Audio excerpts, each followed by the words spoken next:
আসসালামু আলাইকুম রহমতুল্লাহি বারাকাতুহু। প্রিয় বন্ধুরা, আশা করি আল্লাহর রহমতে ভালো আছেন, সুস্থ আছেন।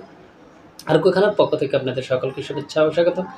ডাক্তার মোহাম্মদ আলী হোসেন বলছি। তো প্রিয় বন্ধুরা, আজকে কথা বলবো স্বপ্নদোষ কী, স্বপ্নদোষ কেন হয়, স্বপ্নদোষের লক্ষণ এবং কি কোন স্বপ্নদোষটা আমাদের স্বাস্থ্যের জন্য ক্ষতিকারক সেটা নিয়ে একবার শেষে জানাবো। আর কোন ক্ষেত্রে কোন অবস্থা আপনার হোমিওপ্যাথিক ওষুধ খেলে আপনার এই সমস্যাটি দ্রুত কেটে যাবে সেটা একবারে শেষে জানাবো। এইজন্য ভিডিওটা প্রথম থেকে একবার শেষ পর্যন্ত দেখার অনুরোধ রইল। তো প্রিয় বন্ধুরা, প্রথমে জানবো স্বপ্নদোষ কী। স্বপ্নদোষ হলো রাতে বা দিনে যখন আমরা ঘুমাবো, ঘুমন্ত অবস্থায় আমাদের মনের অচেতন মন থেকেই দেখা যাচ্ছে আমাদের হুট করেই জামা কাপড়, বিশেষ করে আমাদের লুঙ্গি বা পায়জামা বা যেটাই বলুন না কেন সেটা ভিজে যাচ্ছে। আপনার পুরুষাঙ্গ বা স্ত্রীঅঙ্গ দিয়ে দেখা যাচ্ছে যে আপনার ভিজলা ভিজলা কিছু একটা বের হলো, সেটাকে মূলত স্বপ্নদোষ বলা হয়ে থাকে। এটি মূলত 13 থেকে 19 বছর পর্যন্ত বেশি হয়ে থাকে।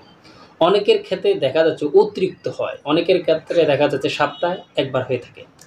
কেন হয়? এর মূল কারণ হলো যে আমরা যখন আমাদের টেস্টোস্টেরন হরমোন অতিরিক্ত নিঃসরিত হয় তখনই আমাদের অতিরিক্ত বীর্য উৎপাদন হয়। এই বীর্য থলিতে যদি বীর্য অতিরিক্ত হয়ে যায়, যেমন ধরুন একটা কলসির মধ্যে যে পরিমাণ পানি ধরে তার বেশি যদি আপনি দেন দেখবেন সেই পানিটুকু পড়ে যায়। এজন্য বীর্য থলিতে যদি আপনাদের দেখা যায় যে অতিরিক্ত শুক্রাণু বা বীর্য জন্মে, সেক্ষেত্রে দেখা যাচ্ছে ঘুমন্ত অবস্থায় বা দেখা যাচ্ছে যে রাত্রে বা দিনের যেকোনো ঘুমন্ত অবস্থা মনের অজান্তেই স্বপ্নদোষ হয়ে যেতে পারে। এটাকে মূলত স্বপ্নদোষ হয়ে থাকে, বলা হয়ে থাকে।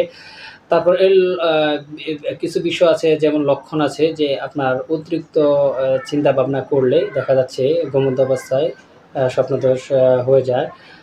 বা দেখা যাচ্ছে অনেকে আবার অনেকের এরকমও দেখা যেতে পারে যে যে অতিরিক্ত হস্তমৈথুন করার ফলে দেখা যাচ্ছে আপনার এই জিনিসটা স্বপ্নদোষ অনেকের হয় না। তারপর আমি যেটা শেষে বলতে চাইছিলাম যে এর জন্য উপযুক্ত হোমিওপ্যাথিক চিকিৎসা। উপযুক্ত হোমিওপ্যাথিক চিকিৎসার পূর্বে বলবো আসলে এটা কি ক্ষতিকারক না। এটা স্বাভাবিক ক্ষেত্রে যদি সপ্তাহে বা মাসে সপ্তাহে যদি ২-১ বার হয় এটা স্বাভাবিক। তবে সপ্তাহে যদি ৫-৭ বার বা একই রাত্রে ২-৩ বার হয় তাহলে এটা অস্বাভাবিক। এটা তাহলে অবশ্যই একজন মনোবিজ্ঞানী বা হোমিওপ্যাথিক চিকিৎসক যারা treat the patient not the disease, রোগ নয় রোগী চিকিৎসা করে থাকে, তাদের মাধ্যমে যদি আপনারা এটা সলভ করার চেষ্টা করেন, ইনশাআল্লাহ তারা দ্রুত হোমিওপ্যাথিকের কার্যকরী মেডিসিন দ্বারা দ্রুত আরোগ্য করা সম্ভব।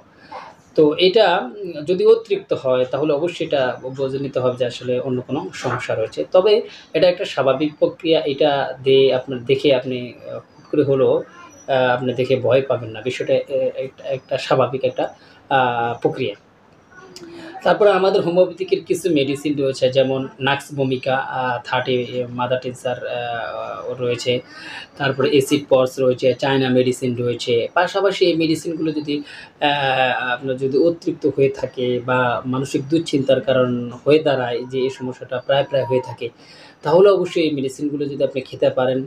তবে একটা বিষয় আপনাদেরকে জানাবো, অতিরিক্ত যদি হয়ে থাকে, অস্বাভাবিক যদি হয়ে থাকে, স্বাভাবিকের চেয়ে অস্বাভাবিক হয়ে থাকে, তাহলে অবশ্যই একজন হোমিওপ্যাথিকের ভালো অভিজ্ঞ ডাক্তারের সাথে পরামর্শ করে কিন্তু আপনি মেডিসিন খেলে দ্রুত এই সমস্যাটা সেরে যাবে।